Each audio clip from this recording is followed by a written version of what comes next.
ओल्डस्टोन city के अंदर बढ़ता हुआ वीर नोटिस करता है कि वो शहर पूरी तरह से वीरान पड़ा हुआ था और उस जगह पर अगर कुछ मौजूद था तो बस ओल्ड स्टोन हाउसेज और उनके रूइन रिमेन्स। डस्ट और सैंड ने ज्यादा से ज्यादा रूइंस पर अपनी मोटी परत जमा रखी थी और उसे देखकर ऐसा लग रहा था जैसे कि सालों से वहां पर कोई रहता ना हो। किसी भी तरह के ऑक्यूपेशन का वहां पर कोई नामो निशान नहीं था। येलोस्टोन सिटी के अंदर आकर वीर सीधा प्लाजा की तरफ बढ़ने लगता है। इस तरह के छोटे शेल्टर्स में, ऑर्डिनरी रूम्स में कोई भी टेलीपोर्टर्स नहीं होते हैं। वहां पर केवल पब्लिक टेलीपोर्टर्स होते हैं जो कि या तो प्लाजा में मौजूद होते हैं या फिर स्पिरिट हॉल में। वो प्लाजा बहुत बड़ा नहीं था और उसकी जमीन बहुत सारे येलो रंग के टाइल्स से बनी हुई थी। इनफैक्ट वो जगह काफी ज्यादा साफ थी, जैसे कि मानो किसी ने अच्छा खासा समय लेकर उस जगह को साफ किया हो। हालांकि ये बात और थी कि जब वीर की नजर टेलीपोर्टर पर पड़ती है तब वो काफी ज्यादा डिसअपॉइंट हो जाता है, क्योंकि जो टेलीपोर्टर वीर को मिला था वो काफी ज्यादा डैमेज्ड और इनऑपरेबल नजर आ रहा था। निराश होता हुआ वीर उस सिटी के अंदर और भी ज्यादा से ज्यादा गहराई में जाने लगता है, लेकिन उसे केवल रूइंड हाउसेज, सैंड और डस्ट ही नजर आते हैं।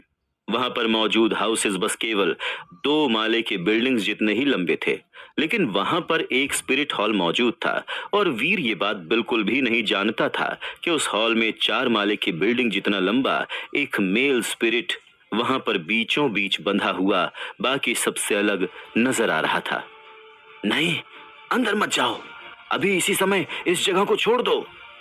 जैसे ही वीर चलता हुआ उस स्पिरिट हॉल के सामने जाता है, अचानक से वो लड़की डरी हुई नजर आने लगती है और वीर से कहती है, क्यों, ऐसा क्या है इस जगह पर? वीर नोटिस करता है कि वो लड़की फाइनली बात करना चाहती है, इसीलिए वो अपना सर नीचे करके उससे पूछता है, तुम वहां नहीं जा सकते क्योंकि तुम वहां पर जा ही नहीं सकते। छोटे बालों वाली वो लड़की अपने दांत भींचते हुए वीर से कहती है।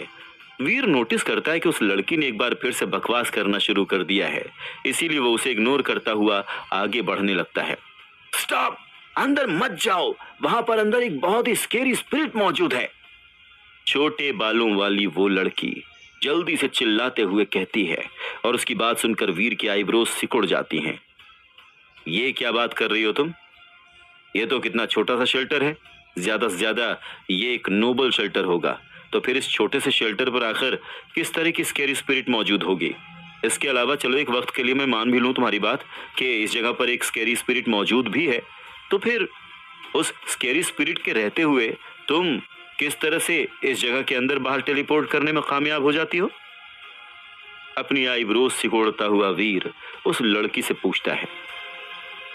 मेरी बात का विश्वास करो, वहां पर अंदर वाकई में एक स्पिरिट मौजूद है, और रही बात मेरी, तो मैं इस जगह को छोड़कर कभी भी कहीं नहीं गई। छोटे बालों वाली वो लड़की अपनी बात पर जोर देते हुए कहती है। अच्छा, मैं क्या तुम्हें बेवकूफ नजर आता हूं? तुम कह रही हो कि तुम इस जगह को कभी छोड़कर ही नहीं गई। अब ये मत कहना कि ये बेवरेजेस भी तुम्हारे साथ तब से हैं जब से तुम सफर करते हो यहाँ पर आई थी। जाहिर सी बात थी कि वीर को उस लड़की की बात पर बिल्कुल भी भरोसा नहीं था। जब वो छोटे बालों वाली लड़की वीर की ये बात सुनती है तब एक बार फिर से उसे याद आ जाता है कि वीर न सिर्फ उसकी कमर को स्क्वीज कर रहा था बल्कि वो उसके बेवरेजेस को भी पी रहा था, जिसे वो इतने लंबे समय से संभालते हुए आई है। और ये फैक्ट कि वीर ने उसके एक नहीं, 2 नहीं, बल्कि 3 ड्रिंक्स पिए हैं और वो भी एक साथ, ये याद करके उस लड़की के गुस्से का पारा और भी ज्यादा चढ़ जाता है। हाँ, सच कहा तुमने, कमीने, ठरकी इंसान। मैं इतने लंबे समय से अपने उन बेवरेजेस को बचाते हुए आ रही थी, मुझे मेरे बेवरेजेस वापस करो। गुस्से में तमतमाती हुई वो लड़की वीर से कहती है। वीर को अभी भी उस लड़की की बात पर भरोसा नहीं था। उस लड़की को अभी भी उठाए हुए वीर स्पिरिट हॉल के दरवाजे पर पहुंचता है और उसे ढकेल कर स्पिरिट हॉल को खोल देता है। अपने प्रोफेसर मंत्रा से वीर ने ऑलरेडी अंदर का जायजा ले लिया था, लेकिन उसे वहां पर कुछ भी डिटेक्ट नहीं हुआ था, और यही वजह थी कि वीर को इस बात पर भरोसा था कि वो लड़की इस समय सिर्फ और सिर्फ झूठ बोल रही है। वहां मत जाओ, मेरी बात पर भरोसा करो, वहां अंदर वाकई में एक स्केरी स्पिरिट मौजूद है और अंदर जाकर तुम सिर्फ और सिर्फ पछताओगे। और अगर फिर भी तुम्हें अंदर जाने का इतना ही शौक है तो एक काम करो, मुझे जाने दो और अकेले अंदर जाकर अपना शौक करो। जाओ, मरो, अपने साथ मुझे इस नरक में मत घसीटो। छोटे बालों वाली लड़की नोटिस करती है कि वीर उसकी हर रिक्वेस्ट और वार्निंग्स को इग्नोर कर रहा था, और इसीलिए वो अपनी पूरी पूरी कोशिश करती है कि वीर को वो कन्विंस कर सके कि वो उस दरवाजे को न खोले। इनफैक्ट वो ऑलमोस्ट चिल्लाने लगती है। हालांकि ये बात और थी कि वीर भी उस लड़की की हर बात को इग्नोर करता जा रहा था, और वीर ने तो उसको बोलने से पहले दरवाजा खोल दिया था। लेकिन फिर जैसे ही वीर उस स्पिरिट हॉल के अंदर कदम रखता है, अचानक से उसका दिल जोरों से धड़कना शुरू कर देता है। अगले ही पल एक स्केरी फोर्स काले रंग की किसी परछाई या एक टॉक्सिक स्नेक की तरह वीर को अप्रोच करती है, और फिर टों अपने फ्लेमिंग रेक्स स्पाइक को हॉरिजॉन्टली पकड़कर वीर उस शैडो जैसे स्नेक को ब्लॉक कर देता है। वीर देखता है कि जो देखने में हाथ बराबर मोटी काले रंग की चेन नजर आ रही थी, वो खुद को उसके फ्लेमिंग रेक्स स्पाइक के अराउंड लपेट लेती है। काले रंग की उस चेन की दूसरी तरफ ऐसा लग रहा था जैसे कि टूटा फूटा आर्मर पहने किसी इंसान ने उस तरफ से उस चेन को पकड़ा हुआ था। वीर जब ध्यान से उस इंसान की तरफ देखता है तो वो नोटिस करता है कि वो इंसान इस समय एक ब्लैक पिलर के ऊपर सूली पर चढ़ा हुआ है, और जो चेन उसने पकड़ी हुई है वो उसकी बॉडी से होते हुए उसके पीछे मौजूद स्टोन तक गई हुई थी। लंबी और नैरो आईज के साथ वो आदमी देखने में बहुत ही खूबसूरत था, लेकिन उतना ही ज्यादा बेरहम नजर आ रहा था। उसके काले लंबे बालों में दो फॉक्स ईयर्स मौजूद थे, और इस समय चेन के दूसरे हिस्से को अपने हाथों में पकड़े वो वीर को बहुत ही ज्यादा बेरहमी से देख रहा था। और फिर टों वो आदमी चेन को खींचता है, और एक पावरफुल फोर्स वीर को खींचते हुए उसकी तरफ ले जाती है। वीर इस समय बहुत ही ज्यादा शॉक्ड था, और उससे बचने के लिए वीर अपने फ्लेमिंग रेक्स स्पाइक को हाथ से जाने देता है, जो कि इस समय उस ब्लैक चेन के साथ उलझी हुई थी। लेकिन फिर वीर अपने फ्लेमिंग रेक्स स्पाइक को खो भी नहीं सकता था, और इसीलिए वो अपनी स्नो लेडी डेविल सोल को बुलाकर उसे उसके साथ कंबाइन कर देता है, और इसी तरह से एक बार फिर से वीर का फ्लेमिंग रेक्स स्पाइक उसके पास लौट आता है। ब्लैक पिलर पर चढ़ा वो आदमी चाबुक की तरह अपने काले रंग की चेन को चलाता है, जो हजारों छोटे छोटे स्नेक्स में स्प्लिट हो जाती है, और वो छोटे छोटे स्नेक्स वीर को नुकसान पहुंचाने के इरादे से उसकी तरफ बढ़ने लगते हैं। उन छोटे छोटे स्नेक्स को देखकर वीर अच्छे से जान चुका था कि अगर उसने जल्द ही कुछ नहीं किया तो वो सिर से लेकर पांव तक इन रेंगते हुए दुश्मनों से कवर हो जाएगा। ओह नो, मैं मरने वाली हूँ। क्या तुम इसलिए मुझे यहाँ पर लेकर आए थे, क्योंकि तुम चाहते थे कि तुम्हारे साथ कोई मर जाए ताकि तुम्हें अकेले ना मरना पड़े? मेरा तो आज तक कोई बॉयफ्रेंड भी नहीं रहा है, और मुझे अभी इतनी जल्दी नहीं मरना है। छोटे बालों वाली वो लड़की अभी भी वीर की बाह में थी, और उन ब्लैक चेन्स को देखकर वो ऑलमोस्ट रोना शुरू कर देती है। लेकिन फिर अचानक से वीर अपनी बॉडी मूव करता है। उस लड़की को अपने हाथ में लिए हुए वीर हर एक चेन के वार को ब्लॉक और डॉज करने में कामयाब हो जाता है।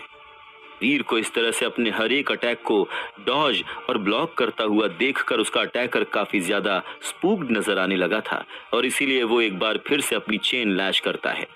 काले रंग की जो चेन उसने पकड़ी हुई थी वो जीती जागती सी नजर आने लगी थी, और अगले ही पल वो चेन एक टॉक्सिक स्नेक में बदल जाती है, जो वीर पर अटैक करके उसे बाइट के बालों वाली लड़की को ऐसा फील हो रहा था जैसे कि वो एक ऐसी कार की पैसेंजर है जो कि एक क्लिफ साइड में टॉप स्पीड पर दौड़ रही हो।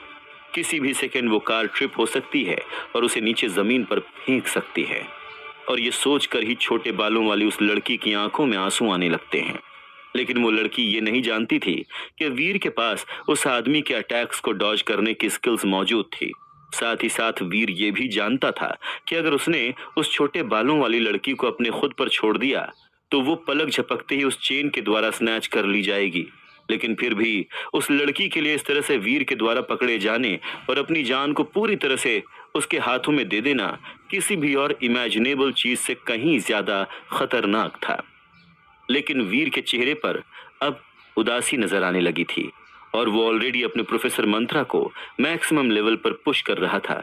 लेकिन उसके बावजूद वीर अगर कुछ कर पा रहा था तो वो बस उस आदमी की चेन को डॉज, और चाहे वीर कितनी ही कोशिश क्यों न कर ले, लेकिन उसे वो एक भी मौका नहीं मिल रहा था जो उसके लिए वहां से भागने के लिए काफी हो। एक बात तो तय है कि ये एक सुपर स्पिरिट है, लेकिन फिर ये इस तरह से यहाँ पर लॉक्ड अप कैसे है? उस स्पिरिट के अटैक्स को ब्लॉक करता हुआ वीर उस स्पिरिट की अजीब सिचुएशन के बारे में सोचने लगता है। उस हॉल में एक भी स्टैचू मौजूद नहीं था।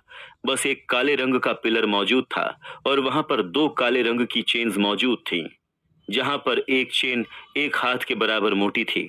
हाँ, उन चेन्स को उस स्पिरिट ने उठा रखा था, लेकिन वो चेन्स उस आदमी के चेस्ट के एक्सपोज्ड घावों से होती हुई उस पिलर से अटैच्ड थी।